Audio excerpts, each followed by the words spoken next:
সূরা আন-নাজিয়ার আয়াত নম্বর 40-41 বলেন, ওয়া আম্মা মান খাফা মাকামা রাব্বিহি ওয়া নাহান নাফসা আনিল হাওয়া ফাইন্নাল জান্নাতা হিয়াল মাওয়া। আল্লাহু আকবার। অর্থাৎ যে শ্রেয় রবের সামনে দাঁড়ানোকে ভয় করবে এবং কুপ্রবৃত্তি নিজের ভিতরে থাকা কুপ্রবৃত্তি হাওয়ার পূজারী হবে না, সে কি হবে না, আপনার ফাহিশাতে লিপ্ত থাকবে না, প্রবৃত্তির পূজারী হবে না, সে আল্লাহর আনুগত্য করবে, রাসূলুল্লাহ সাল্লাল্লাহু আলাইহি ওয়াসাল্লামের আনুগত্য করবে। তার জন্য ফাইন্নাল জান্নাতা হিয়াল মাওয়া, তার জন্য জান্নাতুল মাওয়া রয়েছে। সুবহানাল্লাহ, আল্লাহু আকবার। অতএব নাফসের বিরুদ্ধে কি করতে হবে?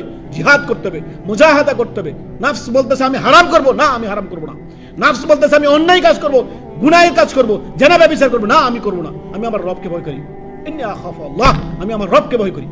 যে রবকে ভয় করে সে জেনা করতে পারে, ব্যভিচার করতে পারে, সুদ খেতে পারে, ঘুষ খেতে পারে, অন্যের হক মারতে পারে? কখনোই পারে না। অতএব সর্বদাই নাফসের বিরুদ্ধে মুজাহাদা, জিহাদ করে নিজেকে লড়াই করে জিততে হবে। যদি জান্নাত পেতে চান, নাফসের বিরুদ্ধে আপনার লড়াই করে আপনি শয়তানকে পরাজিত করতে হবে। আউযু বিল্লাহি মিনাশ শাইতানির রাজিম। আল্লাহ আমাদের বিতাড়িত শয়তান থেকে হেফাজত করুন। আল্লাহুম্মা আমিন।